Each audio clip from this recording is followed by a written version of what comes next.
RSS और कर्नाटक सरकार के बीच एक नया विवाद खड़ा हो गया है। कर्नाटक के गृह मंत्री प्रियांक खरगे ने मोहन भागवत को पत्र लिखा है।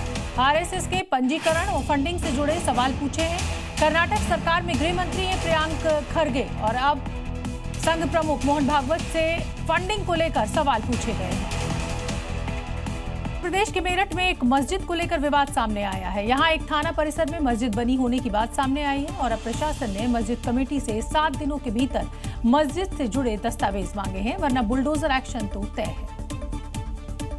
यही मस्जिद है जो सामने में थाने की जमीन पर ही इसको बना दिया गया है। दरअसल थाना परिसर की जब पैमाइश कराई गई तो इसमें दस्तावेज मांगे गए और जब यहाँ पर पैमाइश कराई गई तो पता चला कि ये जो मस्जिद सामने में बनी है ये मस्जिद थाने परिसर के अंदर में ही बना दी गई है और थाने परिसर की जमीन के अंदर में ही इसका निर्माण कर दिया गया है। अब मस्जिद के मौलवी को नोटिस दे दिया गया है जिसमें साफ लिखा है कि अगर आपके पास मस्जिद से संबंधित कोई दस्तावेज हो तो 7 दिन के भीतर दिखा दे, लेकिन मस्जिद इमाम तो कुछ और ही कह रहे हैं।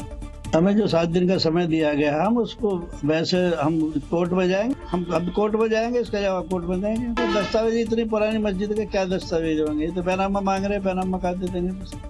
यानी एक तरफ तो कोर्ट तक जाने की बात है और दूसरी तरफ मस्जिद के दस्तावेज न होने के बाद बयानों के अंतर से साफ है कि ये नहीं जानते मस्जिद कब बनी और किस जमीन पर है। अब दस्तावेजों और प्रशासनिक जांच के बाद ही ये पूरा मामला साफ होगा, वरना बुलडोजर तैयार है जो मस्जिद को समतल करने और थाने की जमीन को कब्जा मुक्त करने में देर नहीं लगाएगा।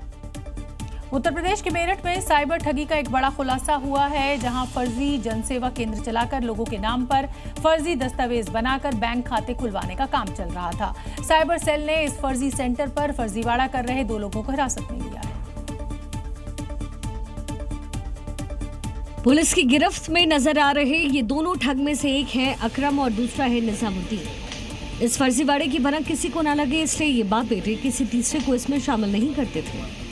पुलिस ने आरोपियों के पास से 2 मोबाइल फोन, 92 डेबिट और credit card, 10 bank passbook, 5 chequebook, 139 voter ID card, 16 blank health card, 180 आधार कार्ड, 97 पैन कार्ड और फर्जी रबर स्टैंप और सील मुहर बरामद की है।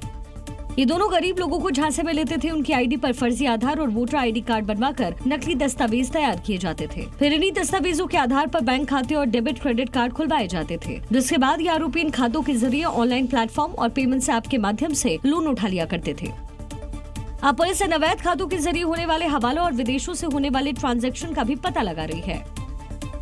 मध्य प्रदेश पुलिस ने अब अपराध पर लगाम लगाने के लिए एक नया मॉडल निकाला है, जिसके तहत अगर पत्थरबाजी की तो पुलिस न सिर्फ लंगड़ा कर देगी बल्कि जुलूस निकालकर संदेश भी देगी कि अगर किसी ने ऐसी हिम्मत की तो फिर हश्र ऐसा ही होगा।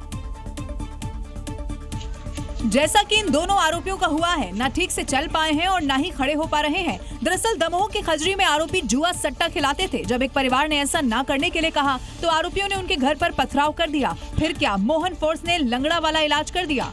किसी के घर पे पत्थर फेंकोगे? दोनों बोलो, तुम्हारा गलती तो नहीं करोगे। जुआ सट्टा खेलोगे आप लोग?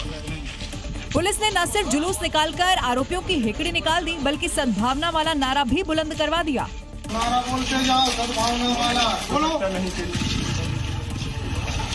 मोहल्ले में भाईचारे से रहेंगे।